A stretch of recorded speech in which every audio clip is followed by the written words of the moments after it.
YouTube world, back at it once again, Instant Classic 8. It's been forever, I know. Long story. Let's not even talk about it.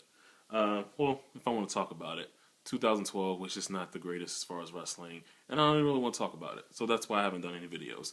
But I'm here today because we watched, in my opinion, a really fun and really good pay-per-view tonight, WWE Royal Rumble. Um, I ordered this show mainly because, one, it is the Royal Rumble. It's always my favorite match of the year to look forward to. And then two, you had the big WWE Championship match, The Rock versus CM Punk. And it's something I really wanted to see. So went ahead and ordered it, and had a really good time. I really enjoyed it. Just going down the line, go ahead and get started with the review. The first match, it opened up with the WWE, it opened up with the World Heavyweight Championship match, the last man standing, Big Show versus Alberto Del Rio. This is a really fun match. I love just to start off with in the beginning when Del Rio was about to come out and he meets up with Bret Hart, and Bret Hart he have what's his name, Ricardo Rodriguez, pretty much marking out that he sees Bret Hart, and Bret gives him the sunglasses. I thought that was a cool moment. I wish it was me, but the match overall was really fun. I know a lot of people didn't like it, but I pretty much enjoyed it. They did some cool spots. There was one spot where Big Show was on one of the little lighting strips that was in the set, and he pretty much pulled up Del Rio by his hair and chokeslammed it through a table. Thought that was a crazy spot. I thought they were going to do the whole pushing the table over, but they didn't do that. It came down to they used the same gimmick that John Cena used on Batista from Extreme Rules and what was that, 2010? Where he duct taped him to the ring so that he couldn't stand up. Del Rio duct taped the Big Show. Well, actually, Del Rio had Big Show in the armbar, and then Ricardo Rodriguez taped him up to the rope so that he couldn't stand up.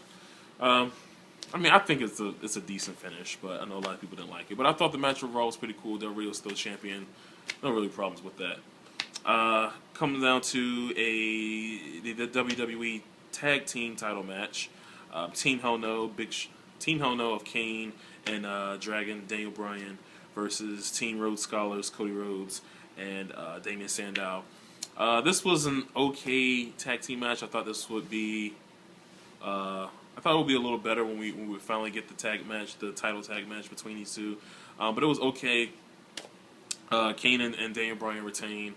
Don't really have a problem with it. I think Rhodes Scholars would eventually get it, but for right now, I guess they consider Kane and Daniel Bryan to be a hot team. You know, that's why they're doing all this stuff with them. So I have no problem with this at all. Thought it was a decent match. Then we went on to the Royal Rumble. This was in the middle of the show. By this time, an hour had already passed. So they did a lot of stalling in the show, but it wasn't too bad. I mean, there were a lot of promos, a lot of video packages, but it wasn't too bad. As far as the Royal Rumble itself, the match was. It was good. It started off with, of course they gave Dolph Ziggler the whole thing. Will you want to be number one or do you want to be number two? It really doesn't matter. They both start the match, but obviously in the mind, number one is better than number two. So he chose number one. He goes out there and cut a promo saying it doesn't matter what number he's going to pick, he's going to last, blah, blah, blah. Number two comes out and it's Chris Jericho. No one saw this coming. If you say you did, you're a liar.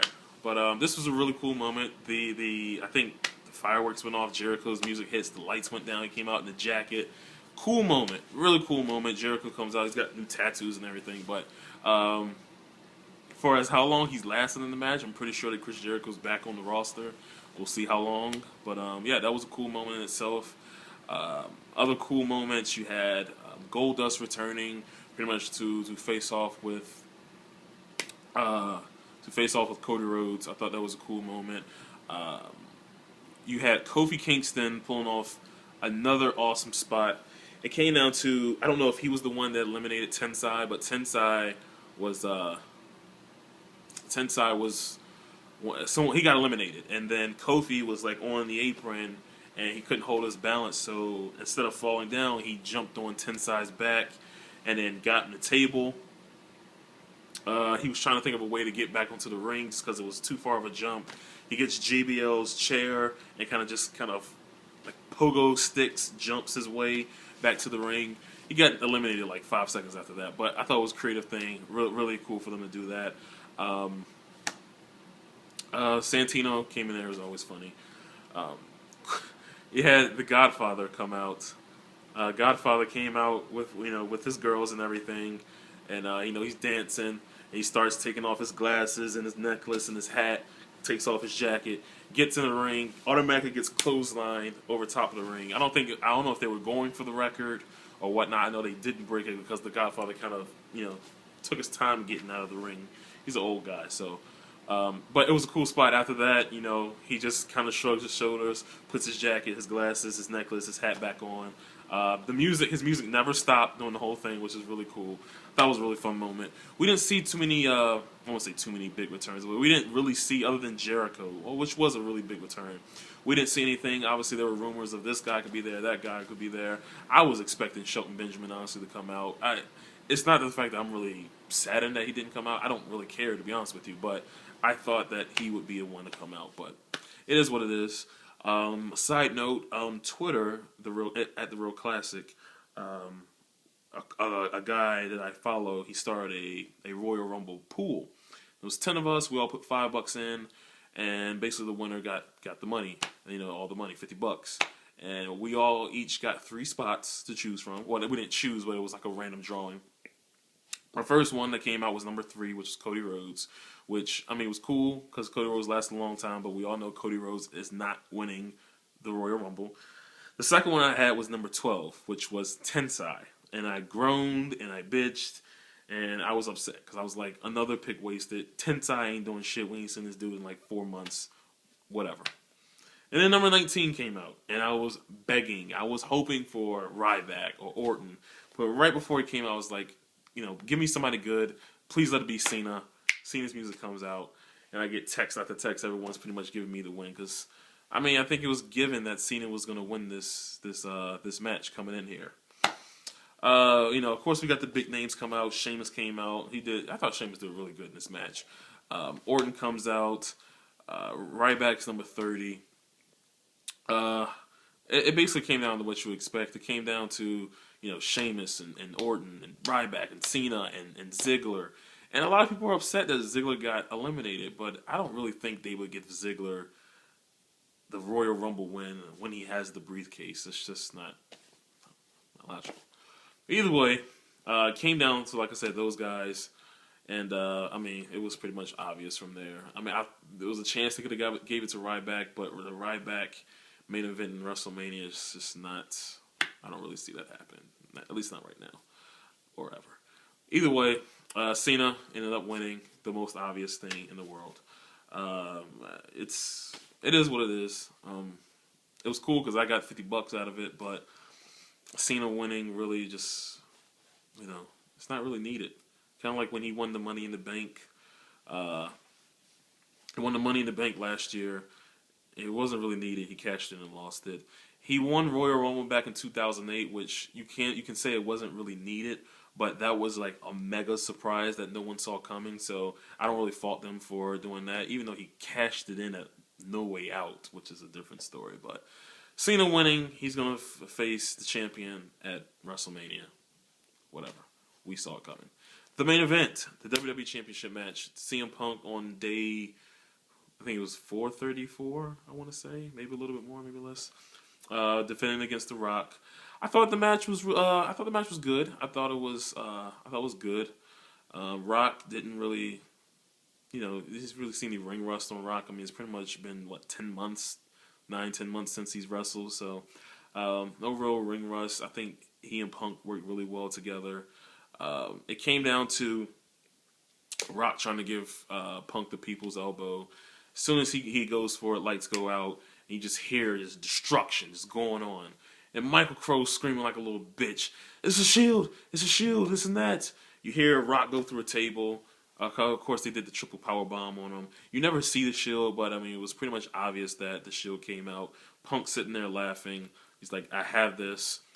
Either way, I don't know if it came after that. It may have. But either way, Punk got the win, got the pin, got the win. was celebrating. Everyone was going crazy. I knew somebody was gonna come out. Ended up being Vince McMahon, basically saying, "I told you if the Shield interferes, you're getting stripped." Rock gets on the mic, was like, "You're not gonna do it like that. Restart the match," and then went in there and took Punk out, hit him with the people's elbow, 1, 2, 3. The Rock in 2013 is your WWE champion. I personally don't have a problem with it.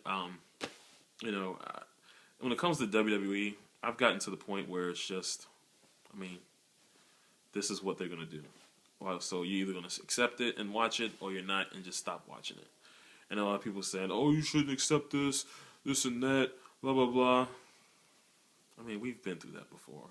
Years and years and years and years and years of that, going over saying they shouldn't have did this, they shouldn't have done that. This is what they should do. This is who they should push. Who cares, really? You're either gonna like it or you're not gonna like it. Personally, I like the fact that The Rock is champion. It's cool. I mean, obviously he's gonna go on to WrestleMania once in a lifetime again against Cena. Who cares? It is what it is. Punk, Punk, nothing's gonna happen to Punk. Punk's still going to be Punk. I'm excited to see where he goes from here. He could always win it back at the Elimination Chamber. You don't know. He can go to WrestleMania to face Undertaker. There's a bunch of possibilities going on. He can go in and face Brock Lesnar. You never know what could happen, but I'm excited to see it. Overall, like I said, the Royal Rumble, I love the show. I didn't have any problems with it. Let me know what you think, and we'll see where WWE goes from here. I'm excited. I'm excited for the Elimination Chamber. It's always a favorite. And then the WrestleMania. And the WrestleMania, is obviously we're in WrestleMania season, so that's coming up. Personally, at least right now, I'm not going to WrestleMania. I don't really have any intentions to go. But who knows? Maybe they'll change. Maybe they'll do something where it makes me and force me to buy a ticket to go to the show. But we'll see. Like I said, give me your thoughts on the show. Let me know what you think. Let me know what you like, didn't like. Until then, I am Instant Classic 8. Peace.